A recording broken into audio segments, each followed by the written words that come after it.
मंत्र पाठ। ओ सहना भवतु सहनौ भुनक्तु सह वीर्यं करवावहै तेजस्विनावधीतमस्तु मा विद्विषावहै। ओम शांति शांति शांति।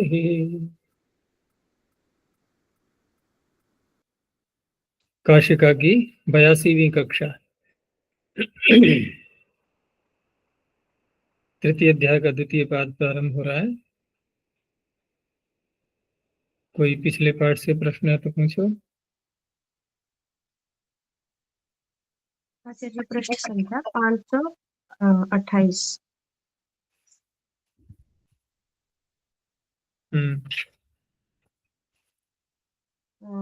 उसमें अचाम अचित्त कर्तृकाणाम और प्रतिषिद्धानाम इत्येव। तो ये अचित्त कर्तृ इन्हीं को कह रहे हैं अकारी आहारी। हाँ, अकारी आहारी अविनायी अविषायी ये इन्होंने बनाए। प्रतिषिद्ध का अर्थ तो हो ही गया कि न्याय भी हमें साथ में जोड़ना है। तो इस तरह से जो अचित्त कर्तृक हैं, यानी कि जिनमें चित्त विद्यमान नहीं है, ठीक है ना, और चित्त विद्यमान नहीं है तो वही बताया था मैंने कि जो विचार शक्ति होती है अपनी, वो जिनमें नहीं है, यानी कि विद्यमान है चित्त जिसका, ऐसा जिसका करता है जिस धातु का,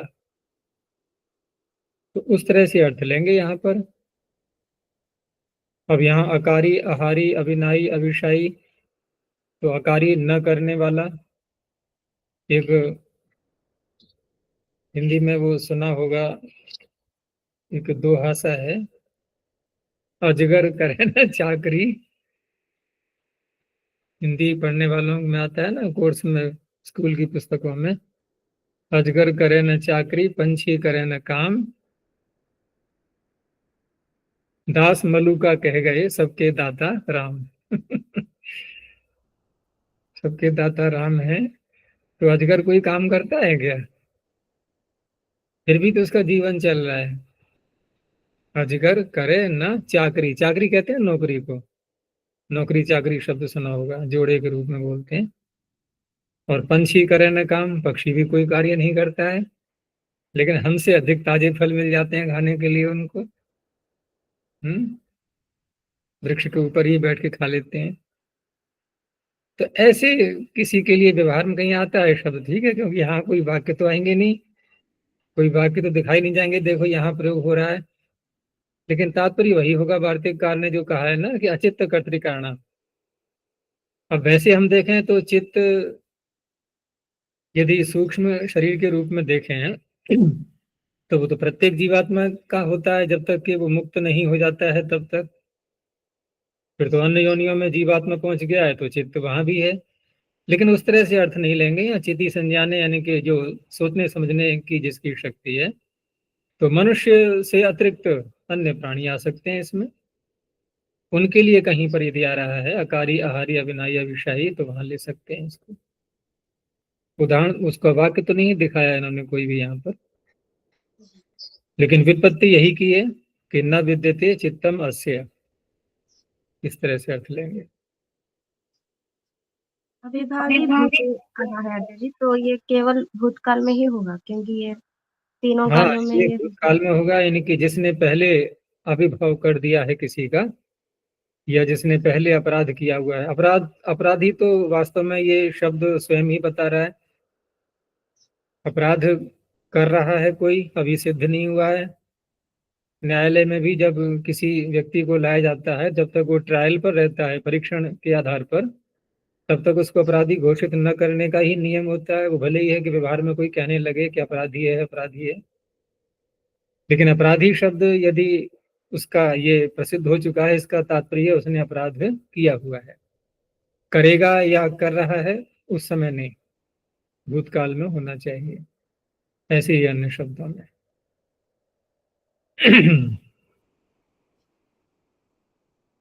अन्य सभी शब्द आचार्य, केवल अभिभावी नहीं। केवल अभिभावी के नहीं, आगे जैसे इन्होंने और शब्द दिए हैं तो अभिभावी भूते दिया है। देखो वार्तिककार भी किसी एक शब्द को ले लिया, लेकिन उस जैसे अन्य शब्द भी ले सकते हैं। तो अपराधी में व्यवहार में देखते हैं तो अपराधी, अपराध करने वाला जो पीछे किया है उसी के लिए प्रयोग में आता है कि ये व्यक्ति अपराधी है।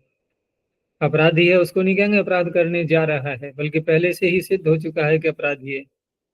वैसे घटा सकते हैं, कोई आपत्ति नहीं है। वार्तिक में तो एक ही शब्द लिया है वैसे, लेकिन वार्तिक में भी कभी कभी कोई शब्द प्रतीक के रूप में भी रख देते हैं।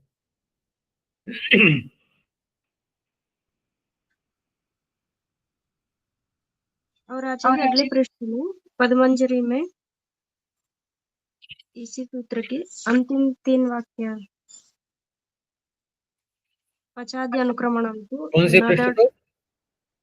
अगले ही 529। 529 में। अच्छा, अज विधि ये कार्य का। जी हाँ, अज विधि सर्वधातुभ्य है, क्योंकि इसने 3 प्रत्यय किए थे सूत्र ने, तो उसमें से अच प्रत्यय को सबसे अधिक महत्व दिया गया। ये सभी धातुओं से हो जाता है। पठ्यन्ते च पचादयः, उसमें कुछ पच आदि शब्द पढ़ दिए हैं, लेकिन ये अज विधि सभी से होगी। ठीक है ना? जो कुछ पढ़ दिए हैं वो केवल एक प्रतीक के रूप में है। और आगे जो कहा कि अणबाधनार्थम एव स्यात् सिद्ध्यन्ति श्वपचादय। अब पच जब पढ़ दिया पीछे तो श्वपच की क्या आवश्यकता रह गई? क्योंकि उपपद होने पर भी सूत्र कर सकता है, ये कोई आपत्ति थोड़ी है।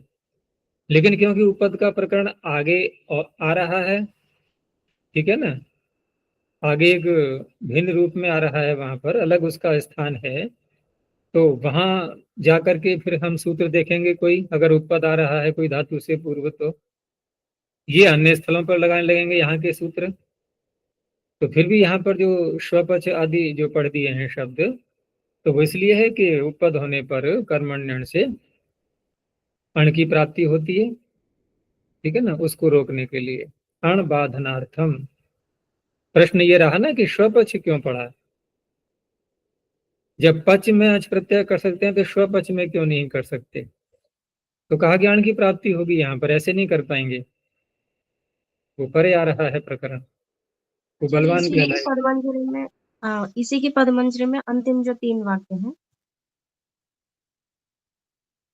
हाँ, स्वपच और जार भरा शब्द है, 2 तो ये हो गए, और कौन सा है तीसरा?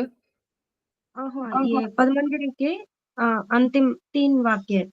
तो अजपि सर्वधातुभ्यो वक्तव्येत्युक्तं पचाद्य अनुक्रमणं तु नदड इत्यादौ अनुबंधासंजनार्थम।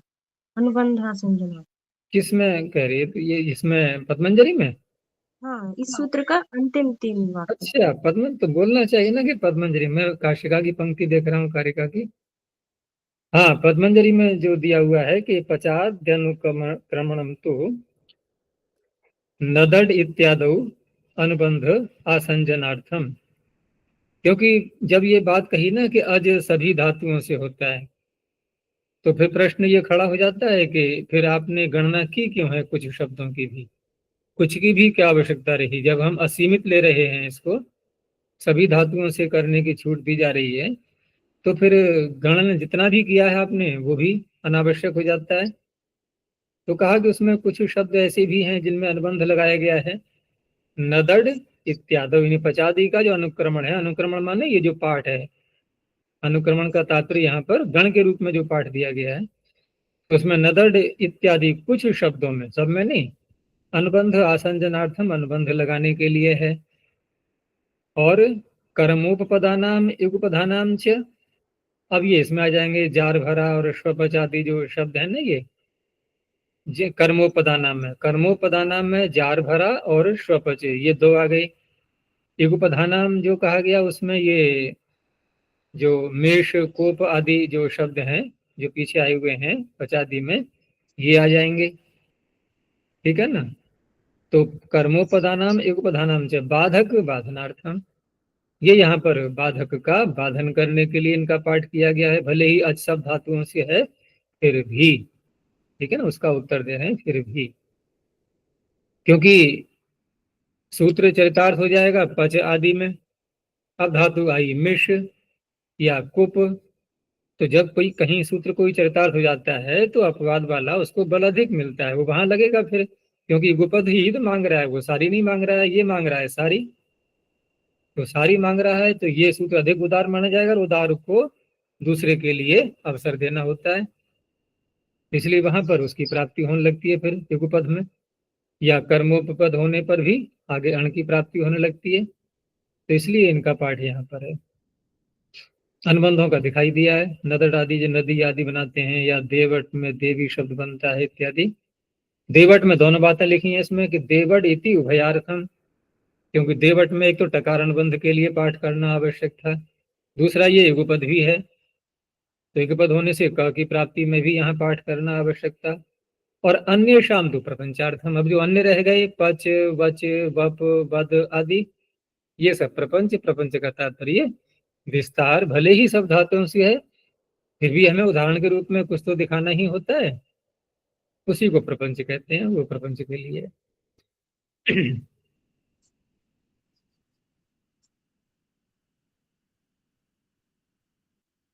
चले आगे। हाँ। तो तृतीय अध्याय का दूसरा पाद है।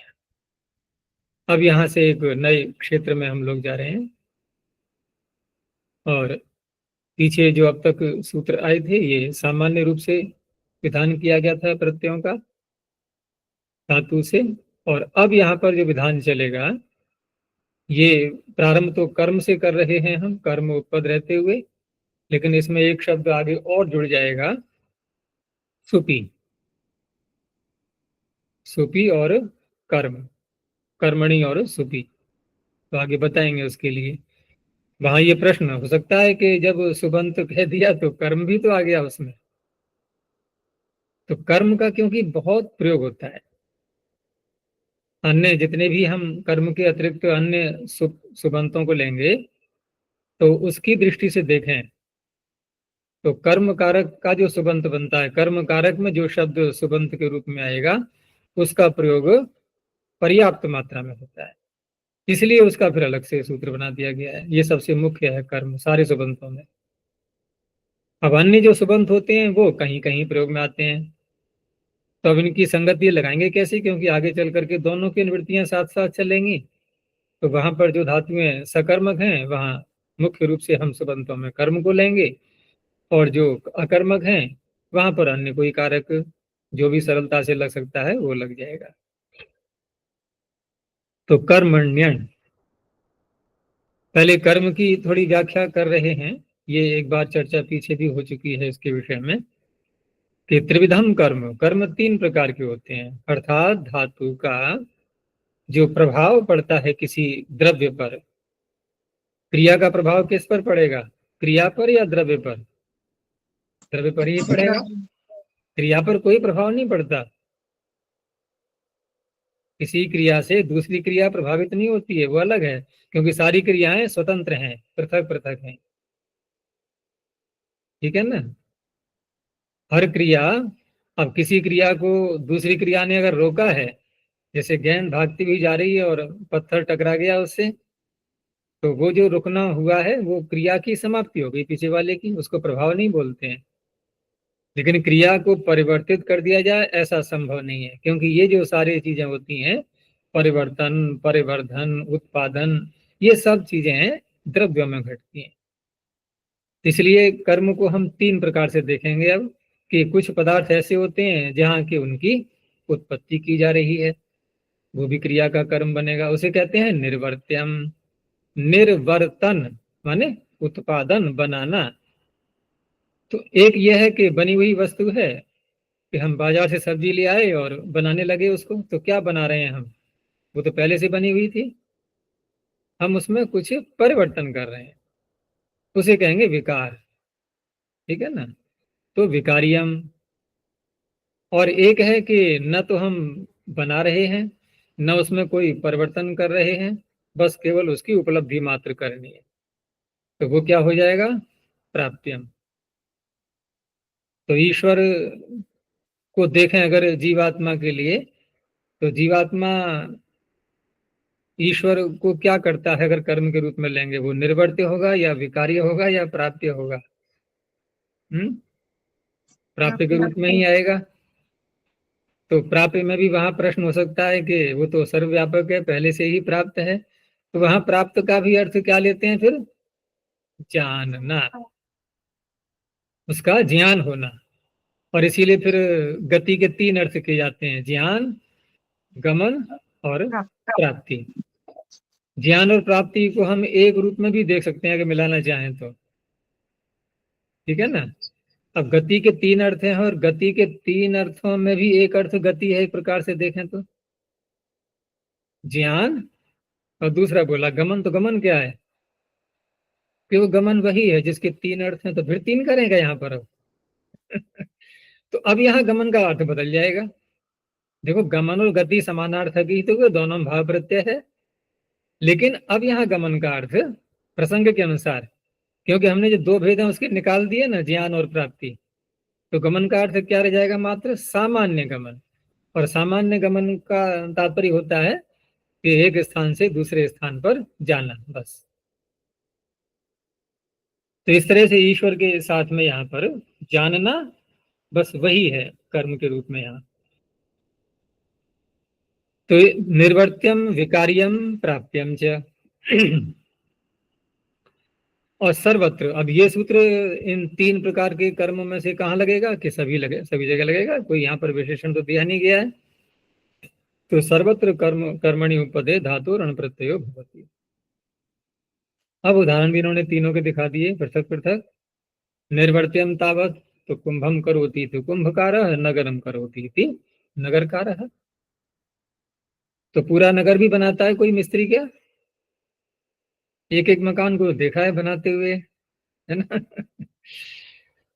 तो नगरकार, नगर भी बनाए जाते हैं नए नए, है ना। जैसे नवी मुंबई सुना होगा, पूरा नवी मुंबई है ना, नई दिल्ली, तो ये सब बनाए हुए, ये योजना बनती है ना, प्रारंभ में योजना बनती है एक, तो योजनाकार भी नगरकार कहलाएंगे। तो वहां नगरकार घट जाएगा। तो यहाँ क्या हो रहा है? निर्वर्तन, निर्वर्तन हो रहा है यहाँ।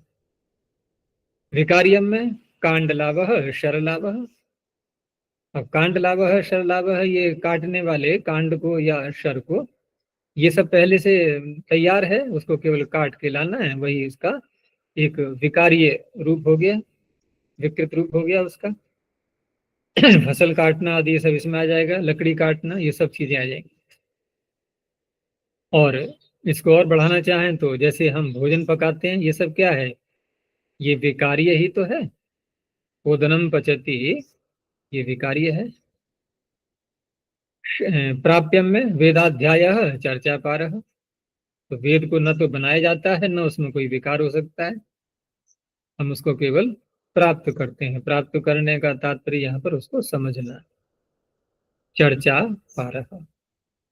कुछ शब्द और हैं जिसमें कर्म लगा हुआ है, जैसे ग्रामम गच्छति, आदित्यम पश्यति, हिमवंतम शृणोति, क्योंकि सूत्र तो सर्वत्र लगना चाहिए, लेकिन बहुत से ऐसे वाक्य मिलेंगे जहाँ कर्म उपद रहते हुए भी वहां धातु से अण प्रत्यय नहीं होता। तो ग्रामम गच्छति, तो ग्राम गमः बोलेंगे क्या? ग्राम गामः तो नहीं बनेगा, क्योंकि गम धातु मित है। तो ग्राम गमः है। आदित्यम पश्यति इति क्या बनेगा बोलो? आदित्य पश्य या दर्श? आदित्य दर्श, कभी सुना है? नहीं बनता। हिमवंतम शृणोति, तो क्या बनेगा यहाँ पर? हिमवत श्रवः है। हाँ, गुण अब आदेश तो हो जाएगा, नहीं वृद्धि होगी यहाँ तो, श्रावः, यहाँ तो श्रावः बनेगा, हिमवत श्रावः। लेकिन ऐसे शब्द नहीं बनते, न भवती। उत्तर क्या है? अनभिधानात्। इनका समास करके बोलोगे समझेगा ही नहीं कोई, इसी को बोलते हैं अनभिधान। अर्थात ये अपने अभिधेय को व्यक्त नहीं कर पाते, बस यही उत्तर है।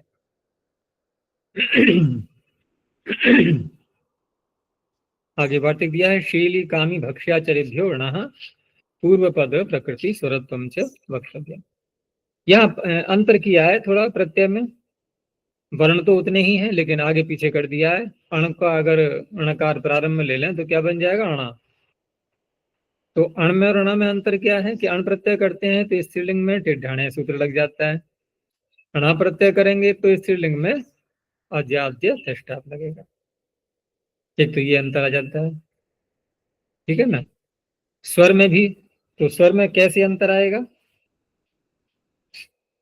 तो देखो दिखाते हैं। जैसे शीली काम धातु कौन कौन सी है, शीली, कामी, भक्षी, आचरी, ठीक है ना, ये 4 धातु हैं। तो मांसशील स्त्रीलिंग का ही दिखाया है मुख्य रूप से यहाँ पर, मांसशीला। अब यहाँ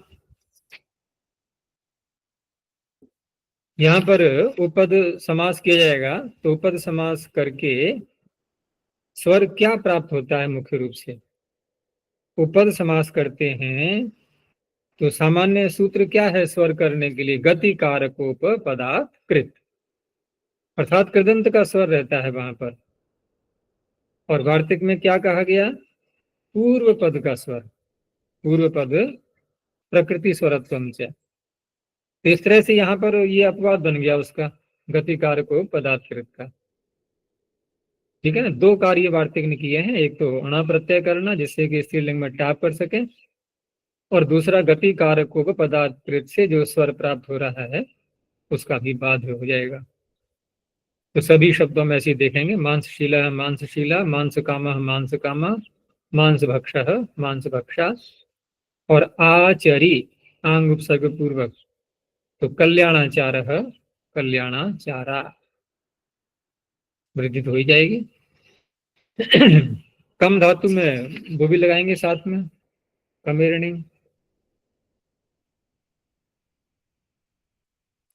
और ये जो है शील धातु ये चुरादिगण की ऋणिस तो यहाँ भी आएगा, कम धातु में ऋणिंग आएगा, भक्ष भी चुरादि की है वहां भी ऋणिज आएगा, ठीक है ना। केवल चर अकेली रह गई है बस, तो ऋणिज का सबका ऋणी का लोप हो जाएगा ऋणनिति से।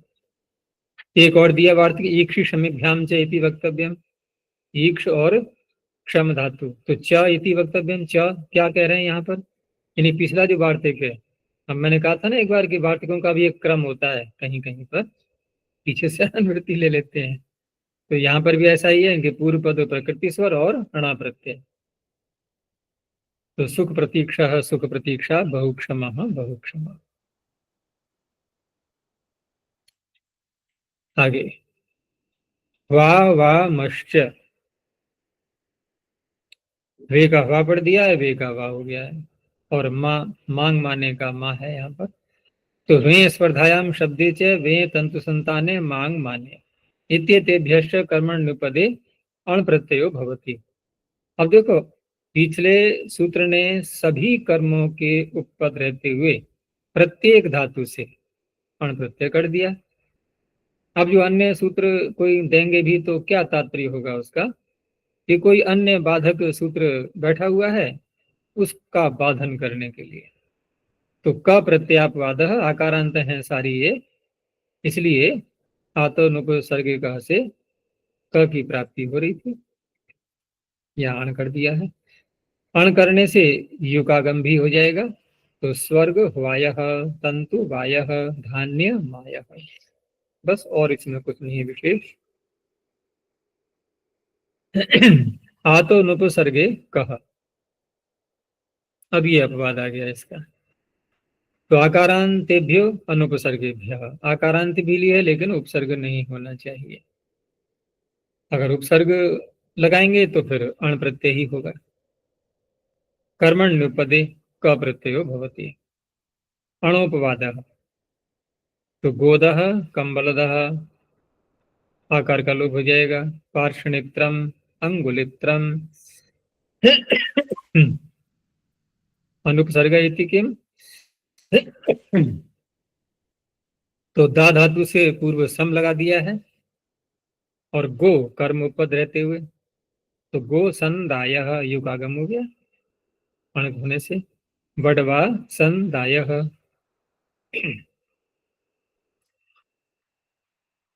आगे सुपिस्थः, ये भी बहुत मुख्य सूत्र है, जैसे कर्मण्य ऐसे ही सुपिस्थः। अब यहां से सुपी प्रारंभ हो रहा है। तो पहले अर्थ किया सुबंतो पदे तिष्ठते है क प्रत्ययो भवति, और पिछला सूत्र क्या कह रहा था कि उपसर्ग न होने पर आकारांत से क प्रत्यय होता है, फिर स्था भी आकारांत है, ठीक है ना, यहाँ भी का प्रत्यय हो सकता है, फिर भी सूत्र बनाया जा रहा है। तो सुपी क्योंकि साथ में जोड़ दिया गया है, इसलिए अब कर्म वाला भाग यहाँ पर नहीं दिखाएंगे कर्म पद रहते हुए। पिछले सूत्र में एक चीज और भी है, जैसे कि आतः और अनुपसर्गे। तो आतः में तो पंचमी हम मानेंगे ही, लेकिन अनुपसर्गे में तो सप्तमी दिखाई दे रही है। जबकि देखो अर्थ में क्या है, आकारांतेभ्य अनुपसर्गेभ्य, दोनों में पंचमी है ना, तो वहां पर सप्तमी को पंचमी के अर्थ में ही लिया जाएगा, क्योंकि विशेषण तो उसी का बनेगा जो उपसर्ग रहित है ऐसी आकारांत धातुओं से।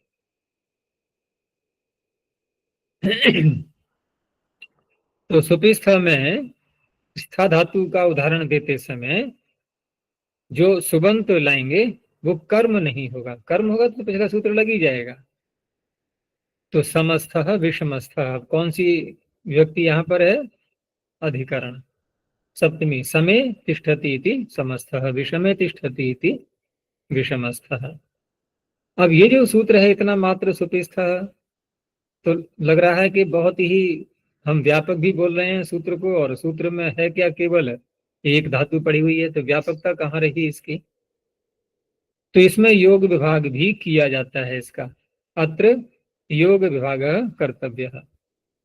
तो सुपी को तो कर दो पृथक यहाँ पर, और सुपी को पृथक करके ऊपर से आतः की अनुवृत्ति आ ही जाएगी, ठीक है ना।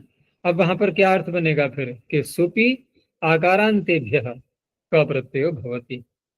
अब आकारांत धातुएं तो बहुत हैं, तो आकारांत धातुओं से कर्म के अतिरिक्त, क्योंकि कर्म है तब तो आत्म सगे का लग ही जाना है, लेकिन कर्म के अतिरिक्त अन्य कोई सुबंत पद में है तो किसी भी धातु से, आकारांत धातु से का प्रत्यय हो जाएगा।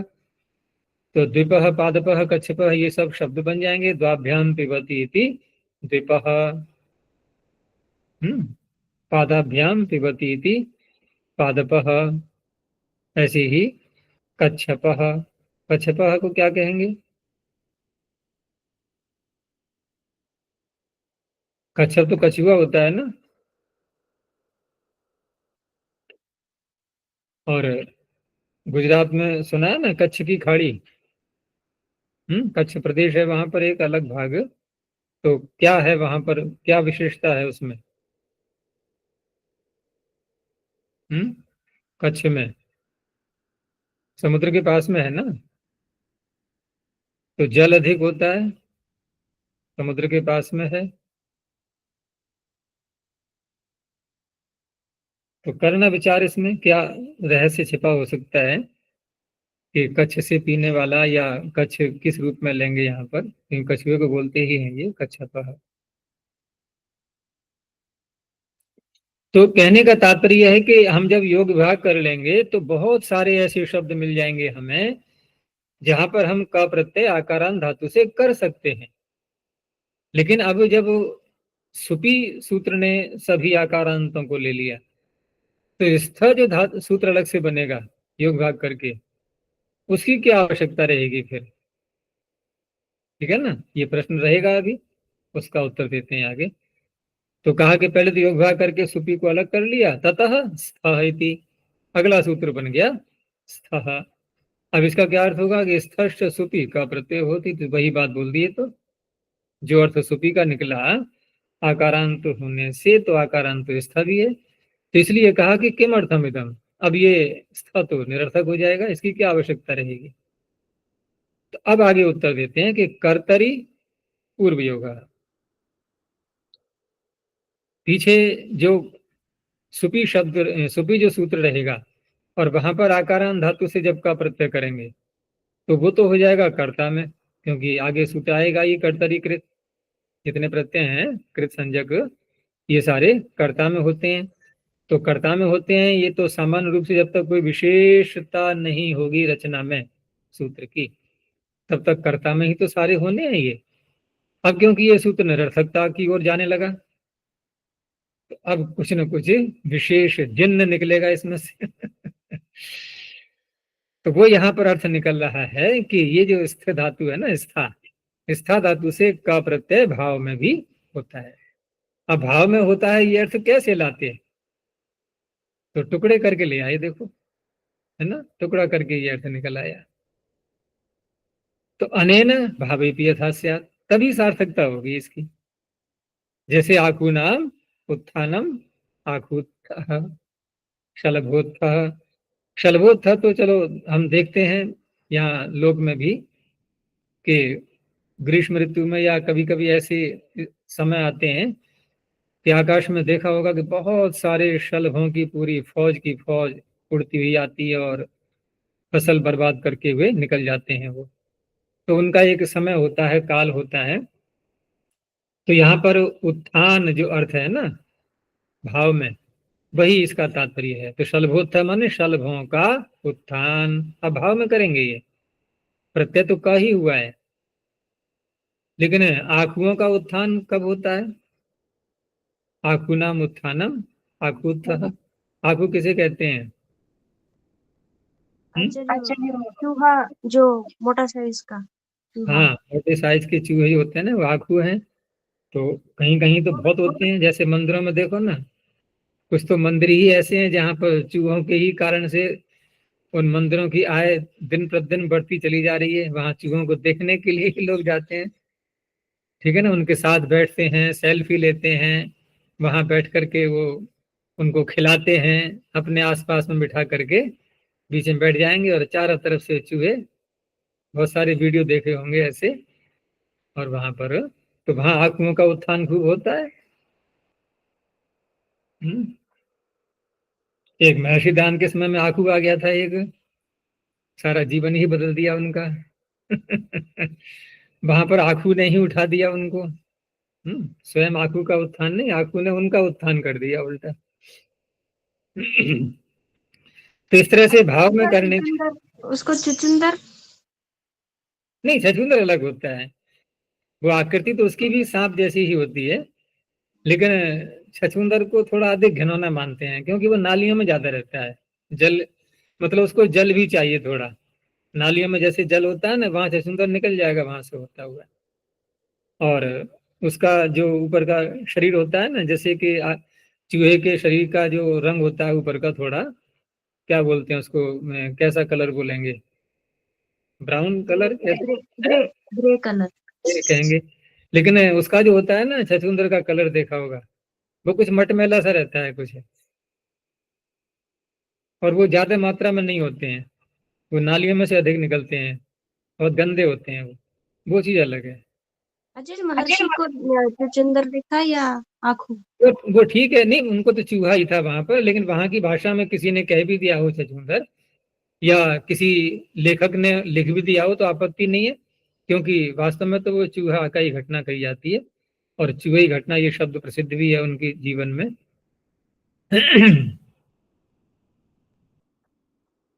चलो, तो ये हो गया, तो योग भाग करके ये सारी बातें होगी। अब आगे बताते हैं कि इत उत्तरम कर्मणि इति च सुपि इति च द्वयमपि अनुवर्तते, दोनों चलते रहेंगे। तत्र सकर्मकेषु धातुषु कर्मणि इत्येतदुपतिष्ठते अन्यत्र सुपि। और ये मैंने बताई था कि सुपि कह देने से कर्मणि भी उसमें समाविष्ट हो जाता है, लेकिन फिर भी कर्मणि को पृथक कहा गया है, क्योंकि कर्म उपपद रहते ये जो प्रत्यांत कृत प्रत्यांत शब्द हैं ये बहुत मात्रा में उपलब्ध होते हैं। वो मुख्य है, इसलिए उसको अलग से बोल दिया है तुंद शोकयो परिमृजापन दो हो। अब यहाँ पर भी जो सूत्र आएंगे, क्योंकि पीछे हमने अण भी देख लिया और क प्रत्यय भी देख लिया।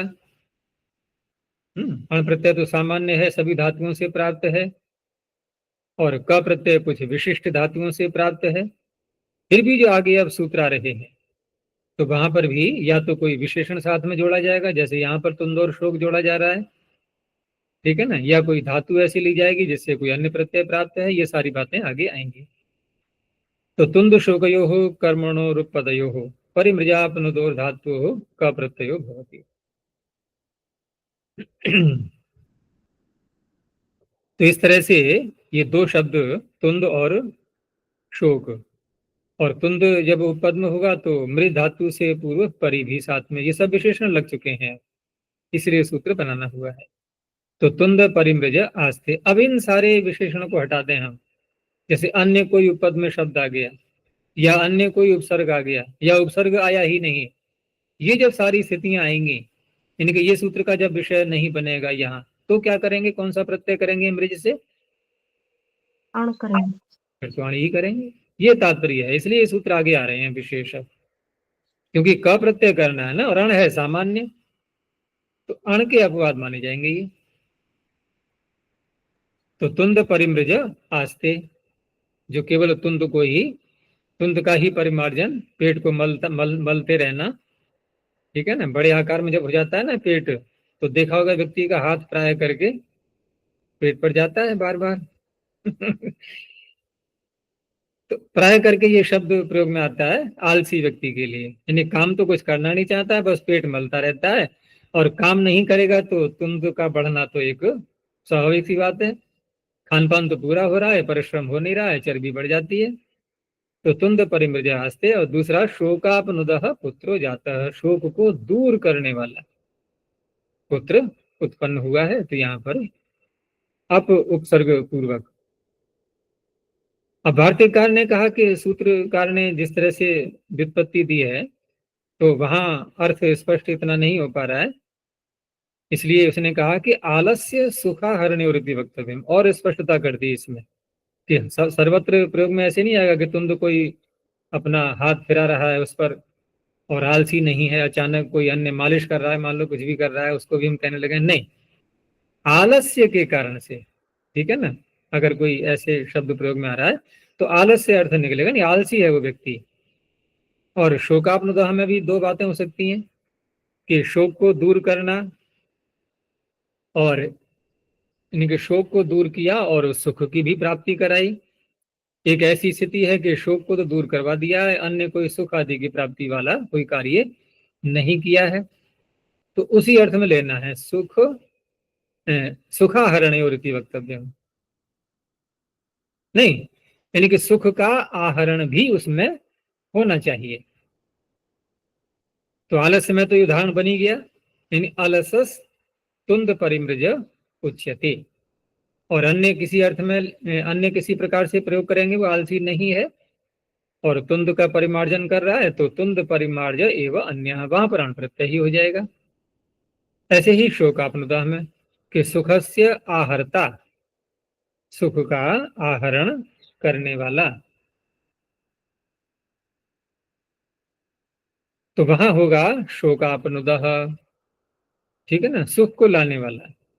और अगर किसी ने केवल किसी के शोक को दूर किया है और सुख की प्राप्ति नहीं कराई है, जैसे प्राय करके आध्यात्मिक उपदेश देने वाले किसी ने उपदेश दिया कि संसार ऐसा है वैसा है, इससे वैराग्य होना चाहिए, सांसारिक सुख अनित्य है, ये सब सारी बातें बताई जा रही हैं, तो व्यक्ति का जो उसको उपदेश दिया जा रहा है उस पर आचरण करने से उसका शोक तो नष्ट होगा धीरे धीरे, लेकिन अन्य कोई सुख की प्राप्ति का कोई साधन, कोई पदार्थ, ऐसा कुछ नहीं वहां पर हो रहा है, ठीक है ना। तो उसको क्या बोलेंगे फिर व्यक्ति को?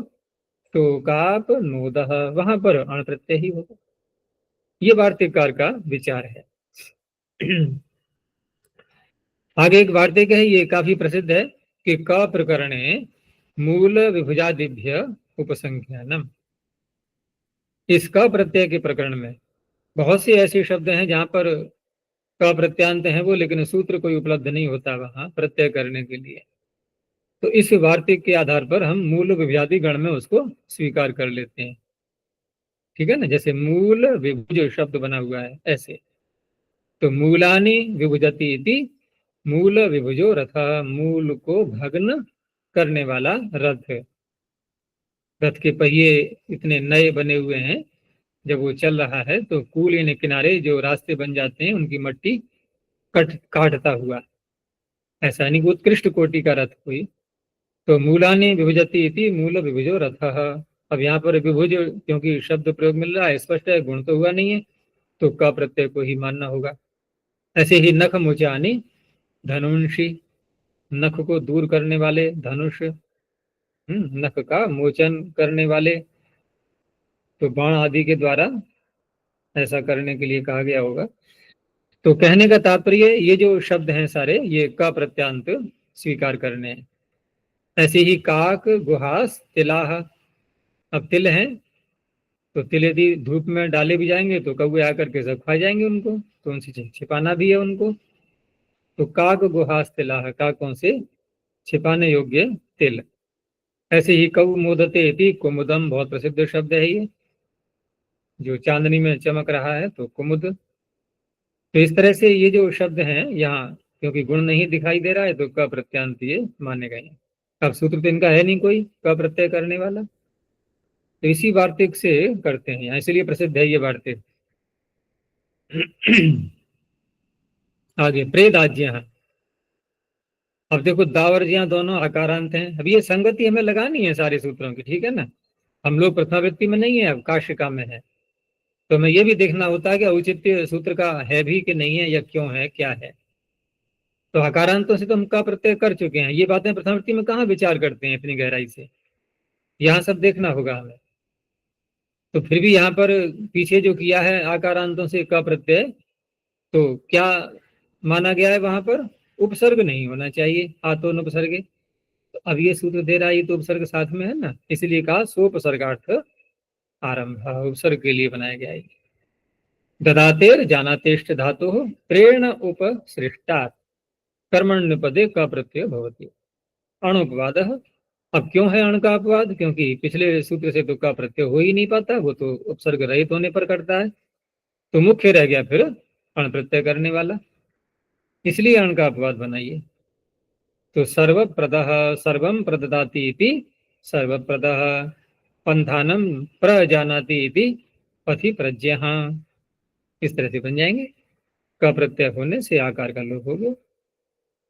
प्रायति की, अब अन्य कोई लाएंगे उपसर्ग, फिर तो कर्मण्य ही लगना है। जैसे गाम संददाति इति गो संदायः, यू का आगम हो गया। समीख्या, अब समझ में आ जाएगा स्पष्ट, यहाँ सम लगा दिया गया है, धातु तो आकारांत ही थी, तो सोपसर्गार्थ आरंभ, ठीक है ना, जैसे पिछला सूत्र था ऐसे ही है। तो सम पूर्वात ख्या इत्य तस्मात् धातु कर्मण्य पदे का प्रत्यय भवति अणुपवाद है, ये भी अण का अपवाद हो गया। तो गाम संचष्टे गो संख्या, गायों की गिनती करने वाला, आकार का लोप हो जाएगा। गापोष्टक, अब देखो यहाँ पर उपसर्ग की बात नहीं है, धातु तो वैसे आकारांत ही है, लेकिन उपसर्ग वाली बात तो यहाँ पर है नहीं कि सोपसर्गार्थ आरंभ बोल दें, लेकिन प्रत्यय ही बदल गया अब तो यहाँ पर। अब प्रत्यय देखें अनुबंध हटा करके तो स्थिति एक जैसी ही है, ठीक है ना। क प्रत्यय करेंगे तब भी अ बचेगा, टक करेंगे तब भी अ बचेगा, लेकिन अनुबंधों का प्रभाव पड़ता है वो यहाँ पर दिखाई देगा हमें। दूसरा यह है कि पीछे हम कह चुके हैं कृत प्रत्यय जहां प्रारंभ हुए थे, कृतिंग सूत्र, इसके आगे क्या था, वा अस्वरूप। अब यहाँ ये कैसे लग रहे हैं अनुबंध हटा करके, आण क टक, आगे अच भी आएगा, क्या है ये सब, अनुबंध हटा के क्या निकलेगा इनमें से, स्वरूप है सब में अ है, स्वरूप हैं सारे ये। तो स्वरूप हैं तो नित्य बाधक बनेंगे या विकल्प से बाधक बनेंगे, नित्य बाधक, नित्य ही बाधक रहेंगे ये, इसलिए इन सब का महत्व अलग अलग है। तो कर्मण अनुपसर्गे इति वर्तते, ये तो पीछे से चलता ही रहेगा। गायते है पिबतेश्च, अब यहाँ पर सुपी भी चल रहा है साथ में, लेकिन उसको नहीं दिखाते बार बार, क्योंकि जहां अकर्मक है वहां स्वयं ही जोड़ लेना है उसको, ठीक है ना, अकर्मक यदि है। अब क्योंकि गा और पा तो सकर्मक है, इसलिए यहाँ पर कर्मणि की अनुवृत्ति दिखा दी केवल। तो गायते ही पिबतेष्ट धातु कर्मण्यपदे अनुपसर्गे टक प्रत्ययो भवति। अब यहाँ पर अनुपसर्गे को साथ में लेकर के आए हैं ये, जबकि पीछे अनुपसर्गे नहीं आ रहा था, वो तो काफी पीछे निकल चुका था, तो वहां से इसको लिया है, क्योंकि उदाहरण ऐसे मिलते हैं। तो कस्य अपवाद है, अब क्योंकि अनुपसर्ग उपपद उपसर्ग कोई भी न होने पर टक प्रत्यय कहा गया है, तो पिछले सूत्र से उपसर्ग न होने पर क प्रत्यय की प्राप्ति हो रही थी। तो कस्य अपवाद है, कस्य अपवाद का अर्थ ये मत करने लगना कि किसका अपवाद है, कि प्रश्न तो कर दिया है, उत्तर नहीं दिया इन्होंने आचार्य जी, बता दो जरा क्या है। जैसे किसी ने पूछा हिंदी में इंग्लिश का शब्द लेकर के कि व्हाट शब्द का अर्थ क्या है। अब उत्तर देने वाले ने क्या कहा, क्या है। वो कहेगा मैं पूछ रहा हूं आपसे, आप मुझसे ही पूछ रहे हो क्या है। तो कस्य अपवाद है, उत्तर क्या होगा, कस्य अपवाद। तो शक्रम गायति, शक्रगः, सामगः। अब क्योंकि टक किया है तो विशेषता दिखाएंगे ना, उसकी अनुबंध बदले गए हैं, तो टित होने से शक्रगी और सामगी। वार्तिक आ गया इसमें, सुरा शीध्वो पिबते रीति वक्तव्यम।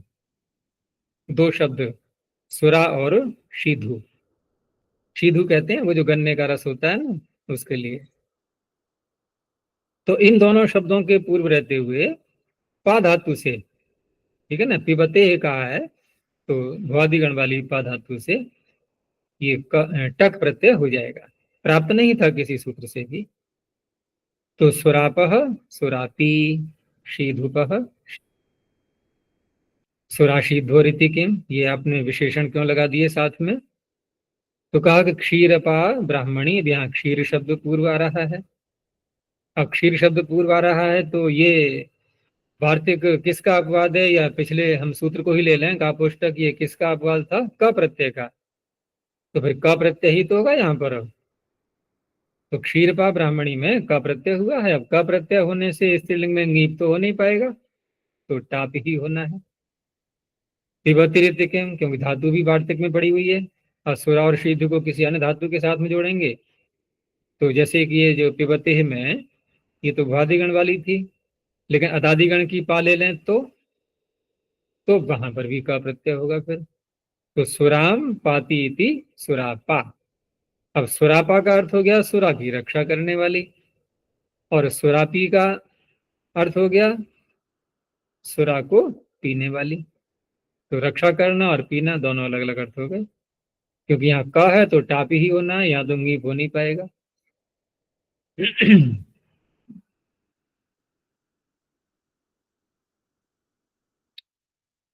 आगे अनुपसर्ग इत्येव, उपसर्ग लगाएंगे तो फिर अब न तो आतोनुपसर्गी का लग पाएगा, अब लगेगा कर्मण्य। तो शक्रम संगायति इति शक्र संगायः, साम संगायः, युगागम हो जाएगा।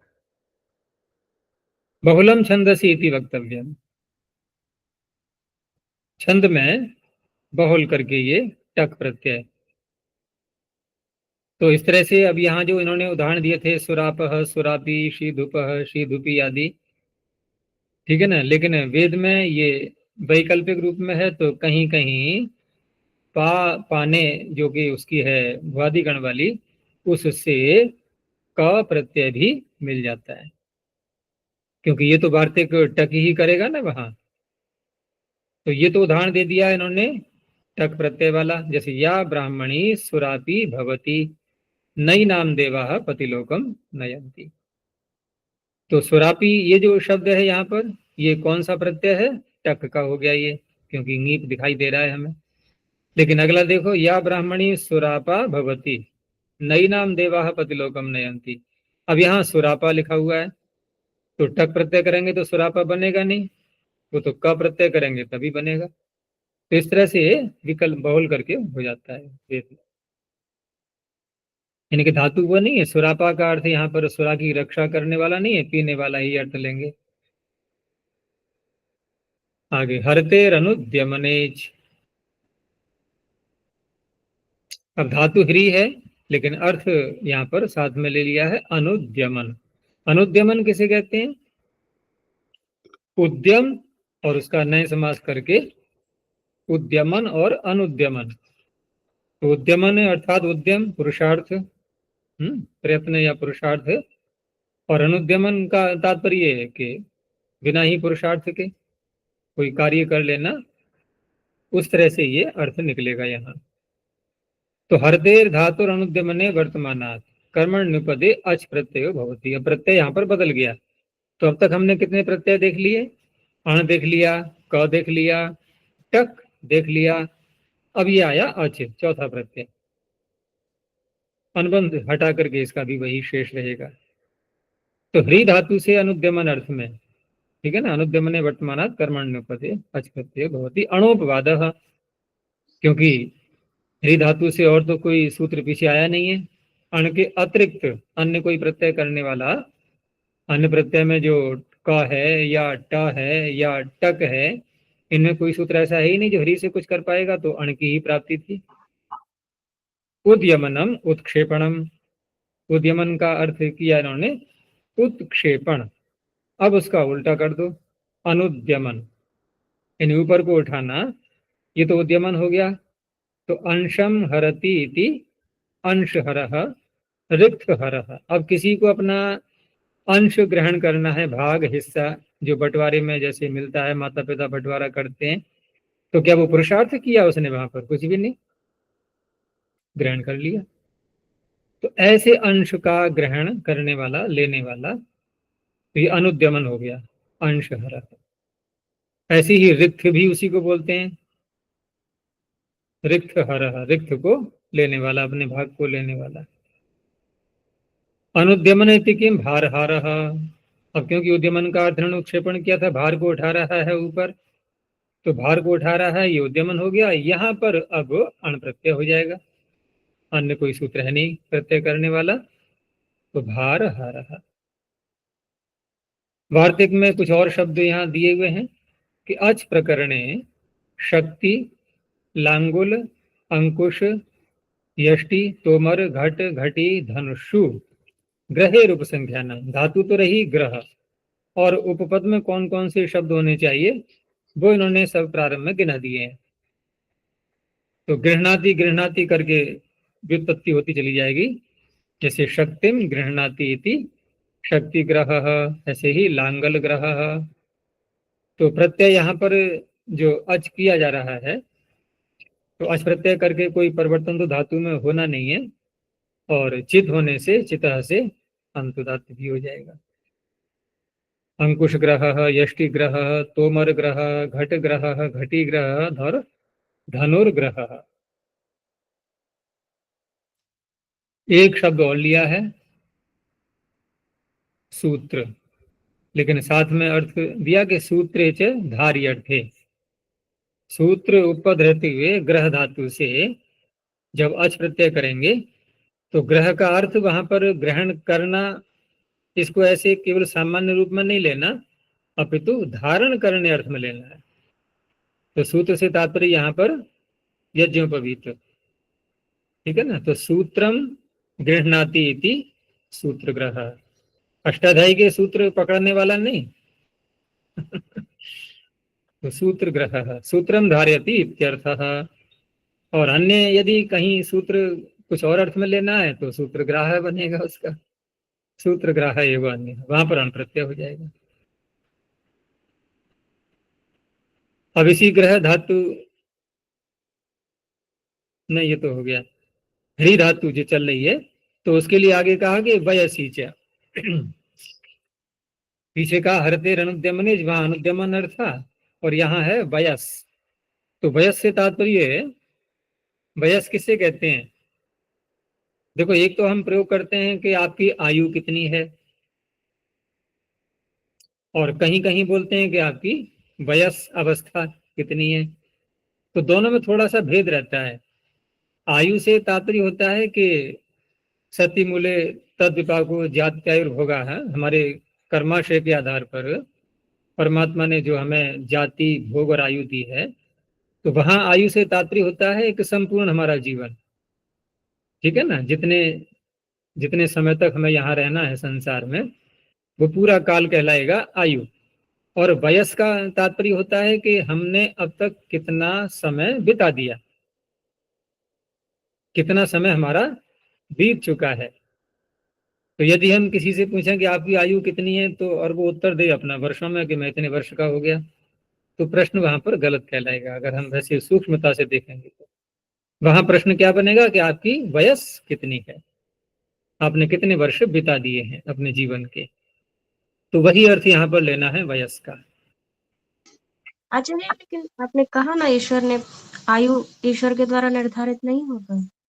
निर्धारित मैंने शब्द नहीं बोला था। निर्धारित का तात्पर्य हम क्या लेते हैं लोक में, निश्चय।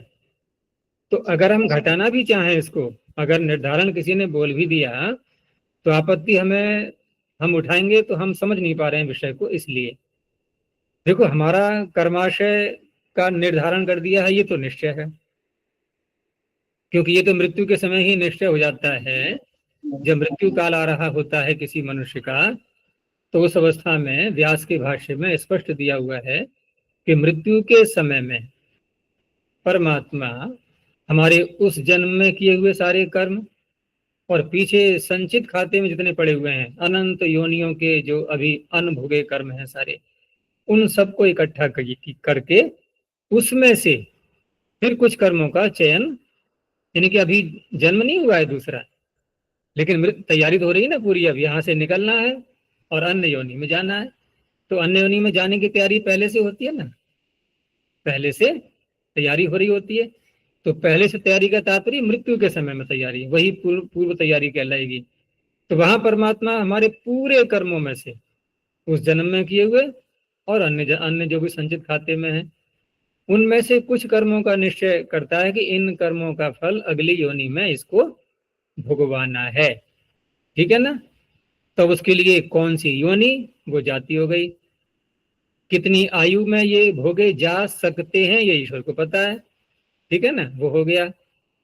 और उन कर्मों के फल के रूप में कितना सुख कितना दुख, इसे कहते हैं भोग। ठीक है ना, चिदवसानो भोग, उसका भी निश्चय हो गया। तो इस तरह से कर्माशय का निश्चय हुआ है हमारा, और उस कर्माशय को बोलते हैं प्रारब्ध। उसका प्रारंभ हो चुका है। प्रारंभ का क्योंकि भूतकाल में किया ना हमने प्रत्यय प्रारब्ध, तो प्रारब्ध का अर्थ है कि इतने कर्मों का फल प्रारंभ हो गया। ये प्रारब्ध शब्द कब बोला जाएगा, जब अन्य योनि मिल जाएगी हमें। तो अन्य योनि मिल गई तो पहली बात तो यो योनि जब गर्भ में है, यह जीवात्मा शरीर बन रहा है, चाहे अन्य योनि का हो चाहे मनुष्य योनि का हो, वो शरीर मिलना भी तो कर्म का ही फल है। तो कर्मों का भोग प्रारंभ हो गया नहीं वहीं से, इसलिए कहते हैं उसको प्रारब्ध। तो प्रारब्ध कर्मों का निश्चय ईश्वर ने कर दिया, लेकिन अब इस शरीर में आकर के, किसी भी योनि के शरीर में आकर के, अब यहाँ हम पूर्ण स्वतंत्र नहीं है। ठीक है ना, अन्य सारे बहुत से हमारे कारक या बन सकते हैं जो हमारा बीच में ही हानि पहुंचा दे हमारे लिए। ठीक है ना, हम उसके कर्माशय को अपने को पूरा नहीं भोग पाए जितना ईश्वर ने निश्चय किया है। अब कोई कहेगा अरे ईश्वर ने तो आयु निश्चित कर दी थी, ये बीच में कैसे चला गया। ये प्रश्न उठेंगे नहीं उठेंगे। तो ईश्वर ने आयु निश्चित नहीं की है। हाँ, जितने कर्म हैं यदि वो निर्बाध रूप से बिना किसी रुकावट के भोग रहा है, तो इतनी आयु में भोग लेगा, बस वो निश्चय है, कर्मों का निश्चय किया है ईश्वर ने। लेकिन अगर बाधा पहुंच चुकी है और कर्माशय शेष रह गया, जितना ईश्वर ने निश्चय किया था उतने को नहीं भोग पाया, उसकी फिर व्यवस्था आगे कर्मों में जुड़ जाएगी। ठीक है ना, वो व्यर्थ नहीं जाएंगे वो कर्म, उनका निश्चय फिर आगे हो जाएगा। तो इस तरह से कहते हैं कि आयु निश्चित है, यानी कि कर्माशय हमारा निश्चित है। लेकिन कर्माशय निश्चित पूरा पूरा कोई कोई ही भोग पाता है, कोई ना कोई कारण बाहर के बहुत से बन जाते हैं अनेकों ऐसे। ठीक है ना, उस अवस्था में वो कर्माशय अगर शेष रह गया वो आगे जुड़ जाएगा, ये तात्पर्य होता है उसका।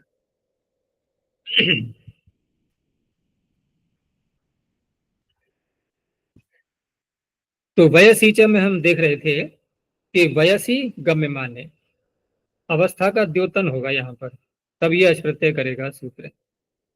तो अवस्था का द्योतन अनेक कारणों से पता लगता है, कितनी आयु का हो सकता है ये। तो वयसी गम्यमाने हरते कर्मण्यपदे अच प्रत्यय भवति उद्यमनार्थोयम आरंभ, क्योंकि री से तो पीछे भी हमने अच प्रत्यय किया था हरते अनुद्यमने से, लेकिन वहां पर विशेषण लगा दिया गया था अनुद्यमन, इसलिए कहा कि उद्यमनार्थोयम आरंभ, ये उद्यमन के लिए है। कालकृता शरीरावस्था यौवनादि ही वयः, देखो अर्थ किया इन्होंने वयस का। काल जो हमारा बीत चुका है उसके आधार पर जो शरीर की अवस्था बन चुकी है, बाल्य यौवन आदि, ये सब वयस कहलाते हैं। तो यद उद्यमनम क्रियमाणम संभाव्यमानम वयो गमयति तत्र अयम विधि। तो यहाँ पर उद्यमन क्रिया के द्वारा, उद्यमन जो यानी मनुष्य जो भी क्रिया कर रहा है या जो क्रिया उसे करवाई जा रही है, उसके द्वारा एक संभावित अवस्था का पता लगता है कि कितनी आयु का ये हो सकता है। तत्र अयम विधि, वहां पर यह सूत्र प्रत्यय करेगा। अब जैसे कोई कुत्ता है, कुत्ते का बच्चा, और वो हम देख रहे हैं कि अस्थि उठा करके ले जा रहा है, तो एक तो अभी अभी मान लो कल ही जन्म हुआ है किसी बच्चे का, कुत्ते के बच्चे का, वो उठा लेगा? अस्थि नहीं उठा सकता। तो कहने का तात्पर्य अस्थि उठाने की सामर्थ्य उसमें आ चुकी है, उद्यमन कर सकता है वो अस्थि का। तो एक पता लग जाता है कि इतनी इतने दिनों का, इतने महीने का ये हो सकता है। जैसे देखा होगा गाय के बच्चों के भी जो बैल होते हैं, बछड़े, तो उनके दांत देख करके बहुत से जो ग्रामीण लोग हैं अनुभवी, वो उसकी आयु बता देते हैं, इतनी आयु का, इतने अवस्था का हो गया, ये दांतों से पता लग जाता है। तो ऐसे जहां दो द्योतन होता है अवस्था का, तो अस्थि हर अश्वा, ऐसे ही अब किसी कुमार बच्चे के लिए, कोई क्षत्रिय का बच्चा है मान लो, और उसको कवच पहनाया जा रहा है, तो कवच तभी तो पहनाएंगे युद्ध में जाएगा जब। अब युद्ध में जाएगा तो अवस्था का पता लग रहा है कि नहीं, कि हाँ युवा अवस्था में आ चुका है ये। अब ना तो बच्चे को युद्ध में भेजेंगे ना किसी वृद्ध को भेजेंगे। तो कवच हरह क्षत्रिय कुमार, कवच को उठाने की सामर्थ्य इसमें आ चुकी है, उद्यमन, ऐसा क्षत्रिय कुमार, क्षत्रिय का बच्चा। आंगी ताच्छील्य, अभी हृ धातु चल रही है, यहां पर अर्थ आ गया ताच्छील्य, और उपसर्गी साथ में लगा दिया है। तो आंग पूर्वाद हरते है कर्मण नुपदे अच प्रत्ययो भवति ताच्छील्य गम्य माने। ताच्छील्यम तत्स्वभावता, उस क्रिया को करने का जिसका स्वभाव है, वह कार्य करने का जिसका स्वभाव है, उसमें विशेष प्रयास उसको नहीं करना पड़ता। तो पुष्पाहरह, ये पुष्प आहरह, आ इधर है धातु के साथ में, ऐसे ही फलाहरह, तो इसका तात्पर्य क्या लेंगे हम, कि फलों को लाने वाला, फल लाने का जिसका स्वभाव है, या पुष्प लाने का जिसका स्वभाव है। और स्वभाव से तात्पर्य होता है कि उस क्रिया को करते समय वो कोई कामना उसके अंदर नहीं है किसी अन्य फल को प्राप्त करने की, निरपेक्ष रूप से, क्योंकि स्वभाव बन गया है तो निरपेक्ष रूप से कार्य करना। तो पुष्पाद्याहरणे स्वाभाविकी फल अनपेक्षा, फल की अपेक्षा न रखते हुए, प्रवृत्ति ही अस्य इत्यर्थ, उसकी प्रवृत्ति है उस कार्य को करने में, ये अर्थ लिया जाएगा। और ताच्छील्य इति किम, अब कोई अपनी मजदूरी कर रहा है बेचारा, है, भार को उठा रहा है अपनी पीठ पर, बोरियां रख रहा है, तो वहां तो फिर ये स्वभाव तो नहीं माना जाएगा, वहां तो फल भी चाहिए उसको, मजदूरी चाहिए अपनी। तो भारम आहरती इति भाराहारः, अब यहाँ कौन सा प्रत्यय हो गया, अब ये अण प्रत्यय हो जाएगा। तो मुख्य तो अण है ही, पीछे आ चुका है। आगे अर्हः, अर्ह पूजायाम, धातु दे दी इन्होंने, अस्मात् धातु कर्मण्य पदे अच प्रत्ययो भवति। अब अर्ह में यहाँ पर हम अच करें या अण करें, कोई अंतर तो पड़ता नहीं, वृद्धि आदि गुण कुछ भी नहीं हो सकता इसमें, लेकिन स्त्रीलिंग में अंतर पड़ जाएगा, ठीक है ना। तो अणोपवाद, अण का तो अपवाद रहेगा ही, स्त्रीलिंगे विशेष, स्त्रीलिंग में यहाँ विशेष बन जाएगा शब्द, टाप करके अण करेंगे तो ङीप होगा।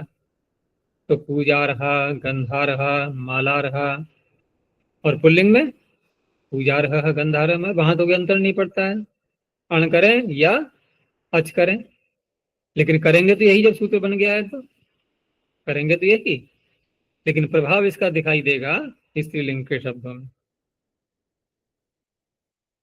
स्तंभ कर्णयो रमि जपो हो। स्तंभ किसे कहते हैं? प्रथमावृत्ति में ही मैंने बताया था, घास होती है ना जो घास, उसे कहते हैं स्तंभ। तो स्तंभ कर्ण इत्यतयो सुबंत रूपदयो हो। सुबंत शब्द जब भी बोलेंगे तो इसका धातु, इसका तात्पर्य हुआ, क्योंकि कर्म ले रहे हैं ना, ये सुबंत ले रहे हैं, तो धातु या कर्म की भी हो सकती है, ठीक है ना। तो इत्यतयो सुबंत रूपदयो यथा संख्यम रमि जपोर धातु रच प्रत्ययो भवति। अब इन्होंने स्वयं बताया कि हमने सुबंत क्यों लिया अर्थ में, कर्म क्यों नहीं लिया। तो कहा रमे अकर्मकत्वात्, रम धातु अकर्मक है, स्वयं रमता है, बस ठीक है, आनंद ले रहा है। ऐसे ही जपे है शब्द कर्मकत्वात्। अब यूं कि कर्म यहाँ पर जोड़े, ये जो शब्द जोड़े गए हैं स्तंभ और कर्ण, तो जप धातु के कर्म ये तो बन नहीं सकते। ठीक है कि जप सकर्मक है, मान रहे हैं, ऐसा नहीं कह रहे कि जप धातु अकर्मक है, लेकिन जप का कर्म केवल शब्द ही बनता है। जप करता है, किसका करता है? तो शब्द का, कोई जप कर रहा है, प्रसिद्ध है उसमें ये, तो जपे है शब्द कर्मकत्वात्, कर्म न संभवती। अब ये जो स्तंभ और कर्ण है ये शब्द है नहीं, ये कर्म संभव हो नहीं सकते थे। तो रम के अकर्मक होने से, जप के शब्द कर्मक होने से, सुपी इत्येतद् यह अभिसंबध्यते, इसलिए सुपी का संबंध यहाँ पर जुड़ जाता है। अब ये सूत्रकार ने धातु दे दी, उपपद में शब्द दे दिया, लेकिन अर्थ स्पष्ट नहीं हुआ इसमें, तो वार्तिककार ने उसको स्पष्ट किया है कि हस्ती सूचक और इति वक्तव्यम, हमें सामान्य रूप से नहीं लेना है, एक विशेष प्राणी को कहने के लिए ही घटाना है, विशेष अर्थ में घटाना है। तो हस्ती यानी कि स्तंभ शब्द से करेंगे तो हस्ती अर्थ में बनेगा ये शब्द, हस्ती को कहने के लिए। और जप धातु से जब करेंगे तो सूचना देने वाले को कहने के लिए बनेगा। तो स्तंभे रमते इति स्तंभे रमः, स्तंभ में घास में हाथी आनंद मनाता है, तो सप्तम अंत उपपद देते हुए। ऐसे ही कर्णे जपति इति कर्णे जपः, ठीक है, कान में बात की जाती है, केवल ऐसी सूचना जो उसी एक ही व्यक्ति को देनी हो, औरों तक न पहुंच पाए, तो कर्ण में बात की जाती है। तो कर्णे जपति इति कर्णे जपः सूचकः। अन्य कोई अर्थ अगर लेना होगा हस्ती और सूचक के अतिरिक्त, तो उस अवस्था में फिर, क्योंकि यहाँ जो व्युत्पत्ति की गई है, जैसे स्तंभे रमते, यहाँ अधिकरण में व्युत्पत्ति की गई और कर्ता को कहने के लिए। कर्णे जपति, यहाँ भी अधिकरण में व्युत्पत्ति की गई और कर्ता को कहने के लिए। अब यदि ये अर्थ नहीं होंगे तो फिर कर्ता को कहने के लिए अधिकरण उपपद रहते, कौन सा सूत्र पीछे आया है अब तक प्रत्यय करने वाला? कोई भी नहीं, ठीक है ना। तो वहां पर कौन सा करेंगे फिर हम? त्रिच प्रत्यय या अणुवल प्रत्यय, यही तो हो पाएंगे। और वहां ऐसा कहा नहीं था अणुवल त्रिचक में कि कर्म कोई भी सुबंत उपपद होगा तो प्रत्यय नहीं करेगा सूत्र, ऐसा तो नहीं। वहां तो सामान्य रूप से किसी भी धातु से अणुवल और त्रिच कर्ता में कर दिए गए हैं। अब वो धातु चाहे स्वतंत्र अकेली हो, ठीक है ना, या कोई सुबंत उपपद में हो, वो दोनों अवस्थाओं में कर सकते हैं। लेकिन कर्म उपपद यदि होगा तो फिर इधर के क्षेत्र में हमें आना पड़ेगा, ठीक है ना। या फिर कोई अन्य अकर्मक धातुएं जैसे आती हैं और वहां अन्य कोई सुबंत लेना है, तो वहां उनके लिए सूत्र यहाँ विशेष बने हुए हैं। थोड़ा रहस्य को समझना होगा ढंग से। एक अण प्रत्यय एक ऐसा प्रत्यय है जो कि सभी धातुओं से किया गया है, उसमें किसी धातु का नाम नहीं है। अब वहां पर अणुवल त्रिचौ भी पीछे आ चुका है, तो अब दोनों में संगति कैसे लगाएंगे हम? दोनों का भेद कैसे रखेंगे पृथक पृथक? कि अणुवल त्रिचौ तो मूल धातु से भी हो जाता है, अकेली धातु से, ठीक है ना। अच्छा, अब यदि उपपद में कुछ रखना है हमें सुबंत में, तो कैसे करेंगे?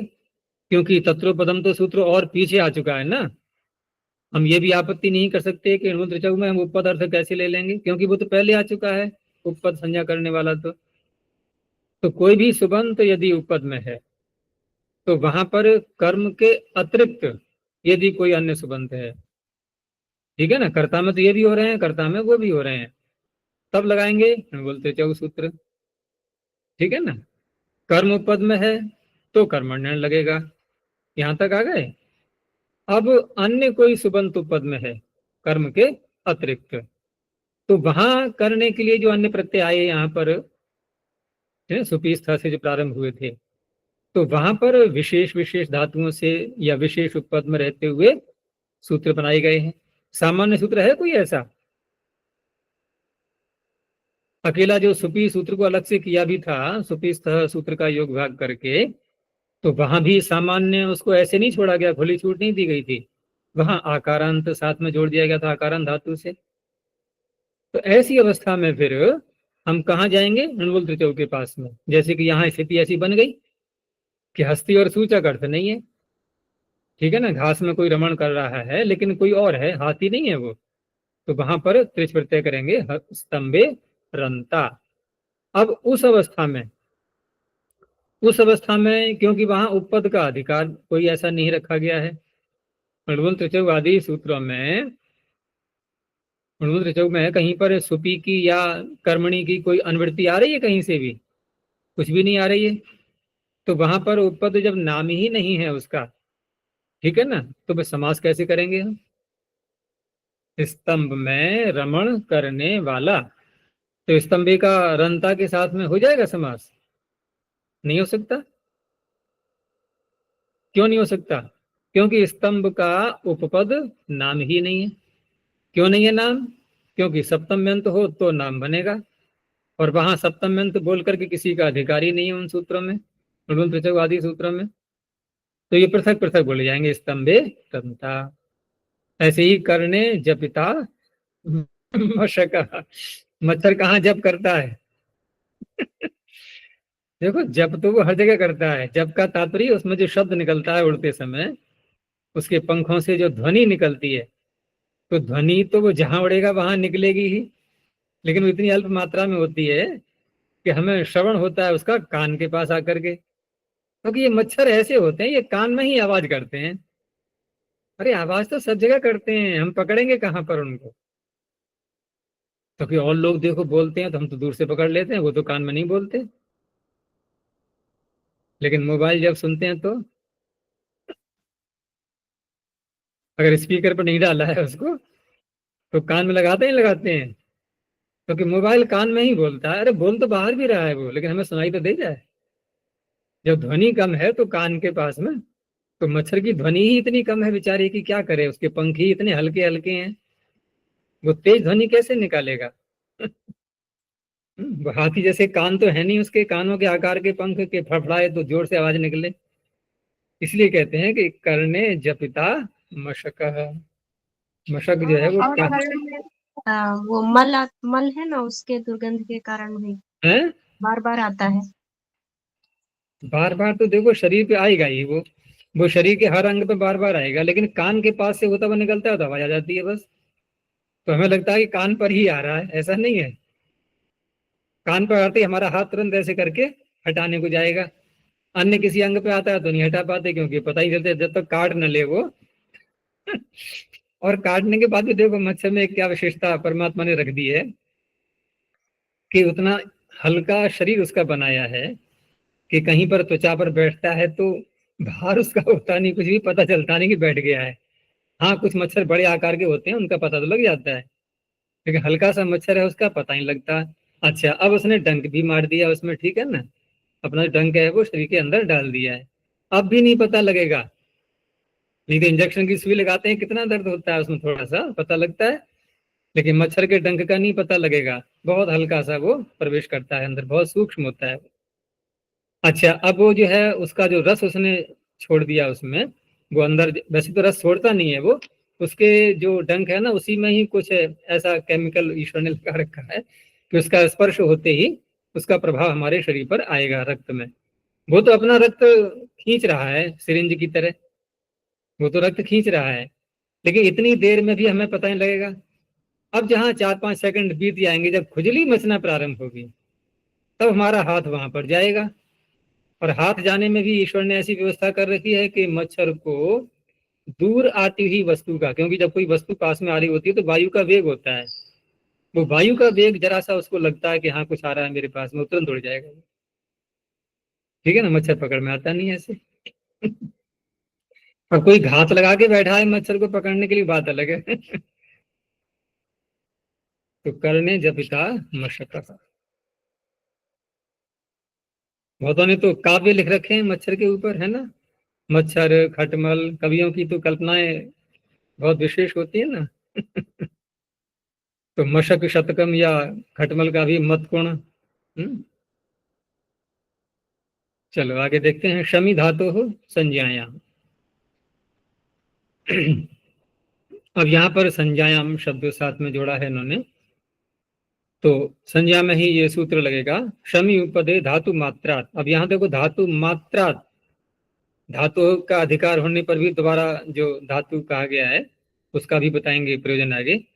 लेकिन यहाँ धातु मात्र अर्थ करते हुए किसी भी धातु से अच प्रत्यय हो जाता है। तो ठीक है, लेकिन उदाहरण में दिए इन्होंने क्री का, भू का और बद का। तो शंकर, शंभव, शंबद। संज्ञा इसलिए है कि विशेष शब्द प्रसिद्ध हैं अर्थ में। तो शंकर है या शंभव है या शंबद है, धातु मात्र से ये प्रत्यय हो गया। शम कहते हैं कल्याण के लिए। अब यहाँ प्रश्न उठाया कि धातु ग्रहणम किम या बता धातु रीति वर्तता एवं। तो उसका उत्तर देते हैं कि धातु को हटा दें यदि, तो सूत्र बनेगा शमी संज्ञायाम। तो शमी संज्ञायाम इति सिद्धे, सिद्ध है मान रहे हैं। धातु ग्रहणम क्रियों हेत्वादिषु ट प्रतिषेधार्थम। अब देखो शमी संज्ञायाम इतना सूत्र बना दिया, और इसको अवकाश कहाँ मिल जाएगा? अवकाश मिल जाएगा क्री के अतिरिक्त जो दो और शब्द दिए, जैसे शंभव, शंभद। यहाँ शमी संज्ञायाम सूत्र चरितार्थ हो जाएगा कि नहीं? भाई कोई भी एक शब्द मिल जाए ऐसा, तो शंभव शंभद में चरितार्थ हो गया। अब हम शम के साथ में क्री बोलते हुए प्रत्यय करना चाह रहे हैं, तो वहां पर सूत्र आगे एक और आने वाला है अभी। क्रियों हेतु ताच्छील्यानुलोमेषु। ठीक है ना। अब क्रियों हेतु ताच्छील्यानुलोमेषु, वहां अर्थ उन्होंने दिए हुए हेतु, ताच्छील्य और अनुलोम्य। और वहां पर हमें क्री से जो प्रत्यय करना है, तो वहां सार्थकता दिखाने के लिए सूत्र की जो अन्य शब्द हैं, जहां पर शम उपपद में नहीं है, अन्य उपपद में है कोई, वो वहां चरितार्थ हो जाएगा, जैसे श्राद्ध कर आदि शब्दों में। ठीक है, इन्हें ये भी चरितार्थ हो गया शमी संज्ञायाम। उधर क्रियों हेतु भी चरितार्थ हो गया श्राद्ध कर आदि में। लेकिन अब हमें शम पूर्वक क्री धातु से करना है। अब टकराई दोनों। ये कह रहा है कि शम शमी संज्ञायाम, शम उपद में है, संज्ञा भी है, तो आपको अच करना होगा। क्रियों हेतु कह रहा है कि मैंने क्री धातु पकड़ रखी है, आपको और धातु में मिल तो गई, आपने शंभव शंबदा में कर तो लिया, भाई क्री तो मेरे लिए छोड़ दो। वो कहेगा क्री मेरे लिए छोड़ दो, ये कहेगा शम मेरे लिए छोड़ दो। हो गया ना विवाद दोनों में अब। तो फिर क्यों, कौन जीतेगा? पर होने वाला जीतेगा। तो किसकी प्राप्ति होगी? अब ट प्रत्यय की प्राप्ति होगी क्रियों हेतु में से। अब उस ट को हमें रोकना है। तो रोकना है तो क्या करें बताओ? कोई तरीका दिख रहा है? तो कोई तरीका नहीं दिख रहा, तो पानी ने क्या किया कि धातु को दोबारा बोल दिया। अब धातु को दोबारा बोल दिया है तो इसका तात्पर्य कहाँ जाके लग रहा है अभी? कि क्री में जो ट की प्राप्ति हो रही है उसको मत होने देना, वहां पर अच प्रत्यय ही करना। यहां जाकर घटाया इन्होंने धातु को। तो इस तरह से धातु मात्रात जो कहा गया है ना इसमें सूत्र में, तो धातु मात्रात कहने से वो तो हम शमी संज्ञायाम कह करके भी धातु मात्र ले सकते थे। जैसे शम भव शम बद आदि बनाने में कोई आपत्ति तो नहीं थी ना, शमी संज्ञायाम इतना सूत्र बनाने पर भी।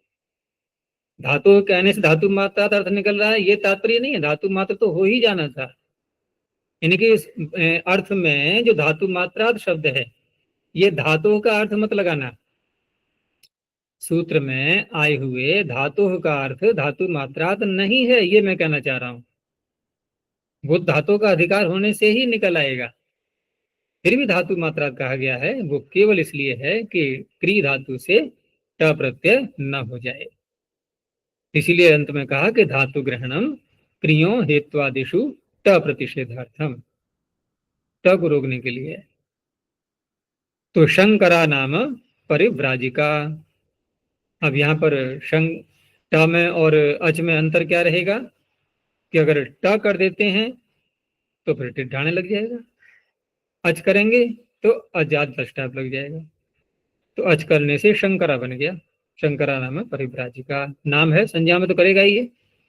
शंकरा नाम शकुनिका, तत्शीलाच, और शील अर्थ में भी, तत्शील आदि अर्थों में भी अगर संज्ञा अर्थ आ रहा है उसमें, ठीक है ना, संज्ञा भी साथ में है, स्वभाव भी है उसका, तो उस अवस्था में नाम भी बन गया है और संज्ञा के रूप में भी है, वो स्वभाव के रूप में भी है, तो वहां पर भी अच प्रत्यय ही होगा।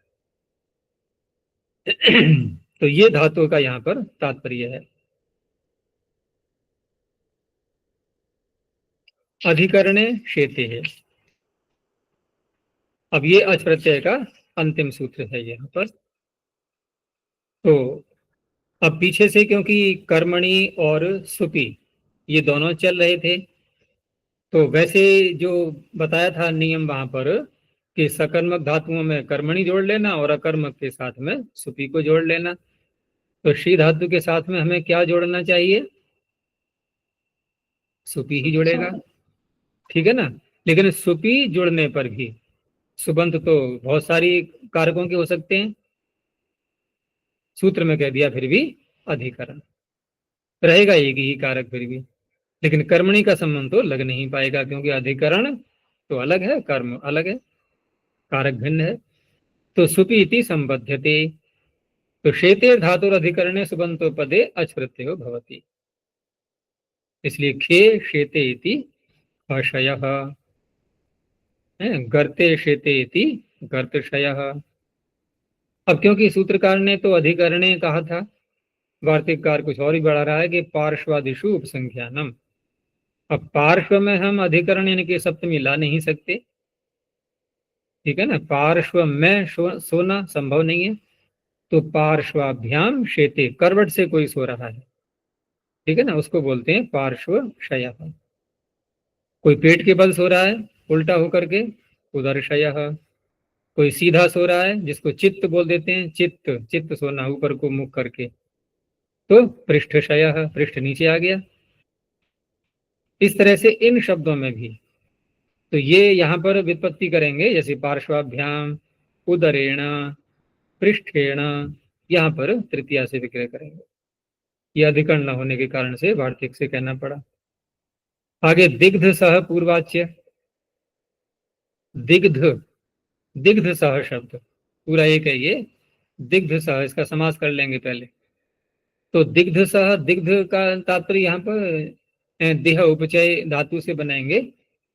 तो जैसे बाण पहले चलते थे ना, तो बाणों में भी विष से बुझे हुए बाण, विष लगा करके विष से बुझे हुए बाण ऐसे बोलते थे, जिसको छोड़ करते तुरंत ही लगते ही प्राणांत हो जाता था व्यक्ति का, तो उस बाण को कहा जाता है दिग्ध,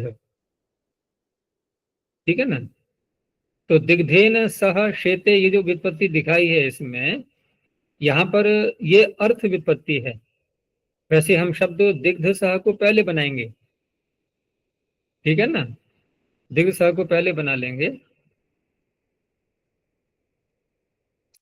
और यानी कि दिग्धेन सह इति दिग्ध सह। तो या तो हम तृतीया तत्कृतार्थेन और गुणवचन में तृतीया का योग भाग करके बनाएं, एक ये भी तरीका है दिग्ध सह का, अथवा फिर मयूरवंशकादिगण में स्वीकार कर लें इसको, ठीक है ना। बनाना पहले हमें दिग्ध सह शब्द है। अब दिग्ध सह उपपद रहते हुए, दिग्ध सह, अब क्योंकि ये शब्द जो बन गया है इसके उपपद रहते हुए अब हमें समास करना है, वो जो है शी धातु से प्रत्यय करना है।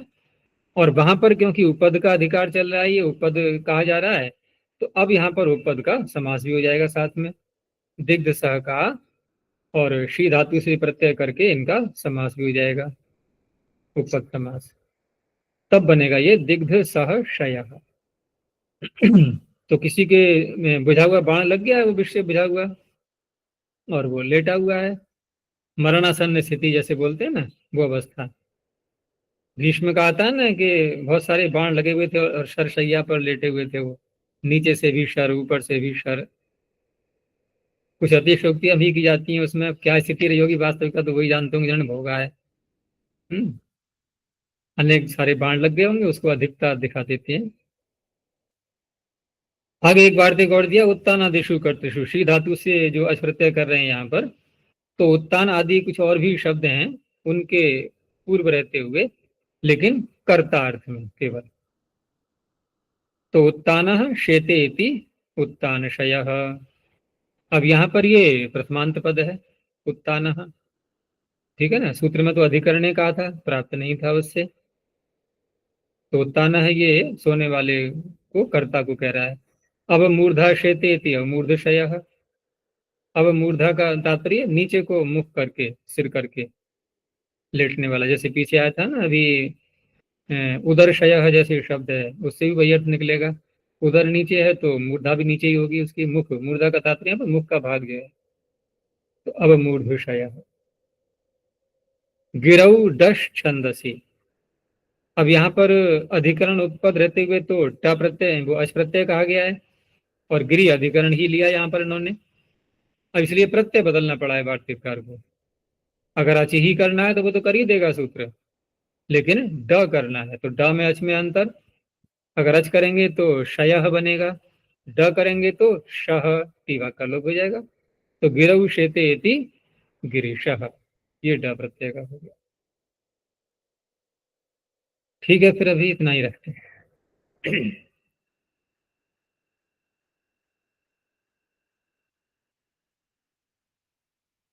आगे प्रत्यय बदल जाएगा।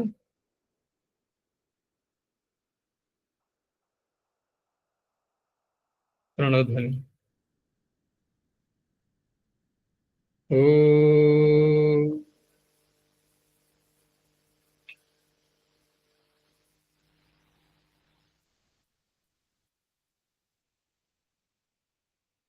ओ,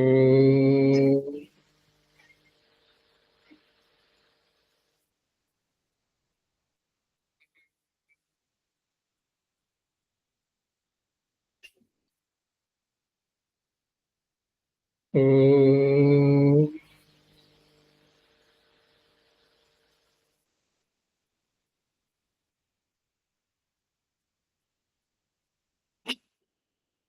शांति शांति शांति।